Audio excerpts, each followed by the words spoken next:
প্রধানমন্ত্রী নরেন্দ্র মোদী 2047-এর বিকশিত ভারতকে সামনে রেখে করা হয়েছে এবারের কেন্দ্রীয় বাজেট। এই বাজেট ভারতবর্ষের সাধারণ মানুষের বাজেট। আজ বিজেপি গোমতী জেলা কার্যালয়ে সাংবাদিক সম্মেলনে বাজেট নিয়ে প্রতিক্রিয়ায় এই অভিমত ব্যক্ত করেন রাজ্যের পর্যটন মন্ত্রী সুশান্ত চৌধুরী। 2026-27 অর্থবছরের ইউনিয়ন বাজেট দেশ ও রাজ্যের সাধারণ মানুষের জন্য এক নতুন দিগন্ত উন্মোচন করবে বলেও উল্লেখ করেন তিনি। সাংবাদিক সম্মেলনে বিজেপি গোমতী জেলার নেতৃত্বরা উপস্থিত ছিলেন।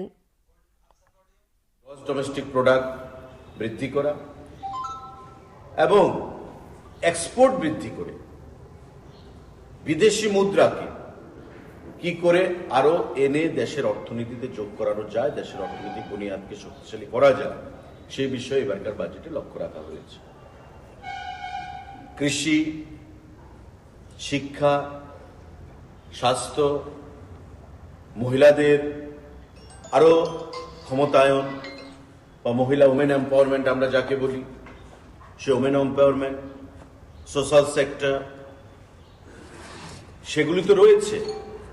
পাশাপাশি সব থেকে গুরুত্বপূর্ণ এবং ঐতিহাসিক দিক যেটা, যে প্রতিরক্ষা ক্ষেত্রে এবারকার বাজেটে একটা ঐতিহাসিক বৈপ্লবিক সিদ্ধান্ত দেশের সরকার মোদীজি সেটা গ্রহণ করেছে।